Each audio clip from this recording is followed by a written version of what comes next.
एक important point मैं यहाँ पे रेज़ करना चाहूँगी मदरहुड एंड सेक्स में, कि बहुत सारी मदर्स जो मेरे पास आती हैं वो कहती हैं मैं इतना थक जाती हूँ कि अब मेरे से सेक्स करने का मन नहीं करता है। लेकिन इसमें एक कैच ये है कि उसे क्या लगता है कि सेक्स में उसे कुछ करना है, मतलब उसको वहाँ पे उसने काम किए ड्यूटीज़ की, अब यहाँ पे वो बेड पे ड्यूटी कर रही है। हम ये क्यों नहीं सोचते कि सेक्स इस तरह का भी हो सकता है कि your body is getting some gift, you know. हम सोसाइटी में ऐसा मॉडल दिखाया गया है कि इट्स ऑलवेज कि आपको मेल ओरिएंटेड मॉडल है जिसमें मेल को खुशी मिल रही है। एक औरत को क्या चाहिए? अगर वो जा रही है बेड पे, उसको ऐसा क्यों लग रहा है कि वो उसके अंदर एनर्जी नहीं बची है? क्या ऐसा हो सकता है कि सेक्स के थ्रू उसको वो एनर्जी मिले, उसको वो अटेंशन मिले उसकी बॉडी के लिए? क्या उसको वो प्यार मिले, उसको लव मिले? ये डिस्कशन नहीं होता है, क्योंकि कहीं ना कहीं एक औरत जब वो बड़ी हो रही होती है उसको कहीं ना कहीं चुपके से बोल दिया जाता है कि देखो, सेक्स जो होता है वो तुमको दूध लेकर सुहागरात में बिल्कुल तैयार रहना है हस्बैंड के लिए। हमने ऐसी मूवीज़ देखी है जहाँ पे वो दूध लेकर जा रही है और सबको पता है क्या होने वाला है। तो उसको यही बोल के बड़ा किया गया है, क्योंकि सेक्सुअल रोल मॉडल्स कहाँ हैं? मैंने आज तक अपनी मदर से नहीं बात की उनकी सेक्स लाइफ के बारे में, और मुझे नहीं लगता मैं कब करूँगी, मेरे अंदर हिम्मत नहीं है। एंड ये you are 40 years old today. हाँ, और मेरे अंदर ये हिम्मत नहीं अपनी माँ से पूछ। मैंने कई बार सोचा कि मैं एक बार पूछूं माँ तुम्हारी सेक्स लाइफ कैसी थी, तो हमारे औरतों के पास कोई रोल मॉडल ही नहीं है सेक्स के लिए।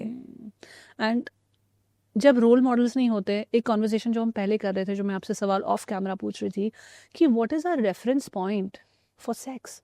जब हम लाइफ में बहुत सारी चीज़ें करते हैं, हम अपने करियर्स में कुछ कर रहे हैं, हम अपने रिलेशनशिप में, फ्रेंडशिप्स में जा रहे हैं, तो हमारे पास एक रेफरेंस पॉइंट होता है कि मेरी गाड़ी इसलिए अच्छी है क्योंकि ऐसी ऐसी और गाड़ियाँ हैं, उनसे ये बेटर है, या ये मुझे चाहिए, तो ये वाली बेटर गाड़ी है, ये वाली ख़राब गाड़ी है, ये वाला करियर पाथ ऐसा है, वो वाला ऐसा है। तो we have some reference point जहाँ से हम कॉन्वर्जेशन कर सकते हैं। सैलरी एक रेफरेंस पॉइंट हो सकता है, ग्रोथ हो सकता है, कॉर्पोरेट लैडर हो सकता है, फ्रेंडशिप्स में आपके माइलस्टोन्स और रेफरेंस पॉइंट्स हो सकते हैं।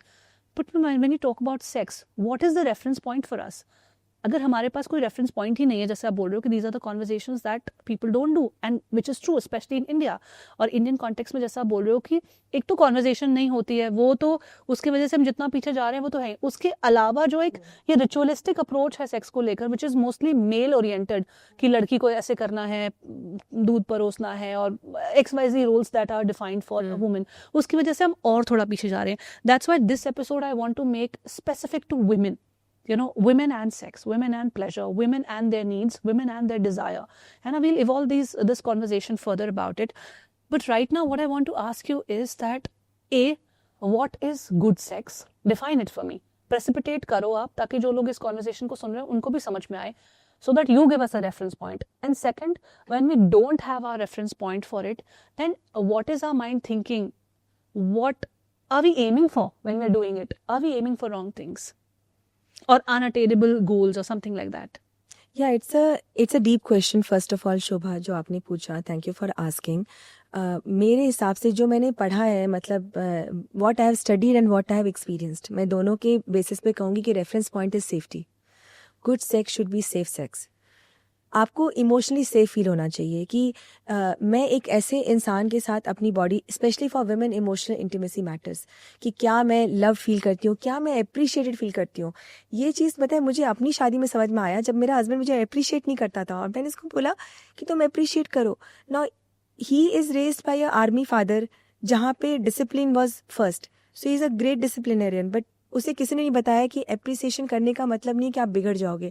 इनफैक्ट ये बताया जाता है, because I am from an army background my self, appreciation में ये बताया जाता है कि अगर आप अप्रिशिएट करोगे तो बंदा बिगड़ जाएगा। What you're saying, it actually happens in our homes, and I've had that conversation. Yeah, you were saying. So appreciation is the best aphrodisiac.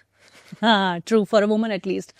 And we are making this episode from a standpoint of women. So you're saying appreciation can lead to greater experience. Makes her feel desired, makes her feel loved, makes her feel like she is of value, she is contributing someone अपने partner की life में। वो एक हिस्सा है, वो सिर्फ एक चीज़ नहीं है, वो एक सोफ़ा नहीं है, या वो सिर्फ एक सोने के लिए मैट नहीं है। तो सेफ्टी बहुत इंपॉर्टेंट है, इमोशनल सेफ्टी, फिज़िकल सेफ्टी का मतलब कि जो भी चीज़ें आपके साथ हो रही है, क्या ऐसा तो नहीं कि आपको पेन हो रहा है या आप अपने आप को स्ट्रेच कर रही हैं सिर्फ वहाँ पे उसको प्लीज़ करने के लिए। मतलब हमारे अंदर इतनी गुड गर्ल कंडीशनिंग है कि हम बेड पे भी अपने हस्बैंड को या अपने पार्टनर को प्लीज़ करना चाहते हैं। कितनी सारी औरतों ने ऑर्गेज़म फेक किया है। मतलब मैं ये कह सकती हूँ कि ऐसी कोई औरत नहीं है इस दुनिया में जिसने ऑर्गेज़म फेक नहीं किया होगा, including my self. So safety important है, तुम्हारी इमोशनल सेफ्टी, फिज़िकल सेफ्टी और इन्वायरमेंट।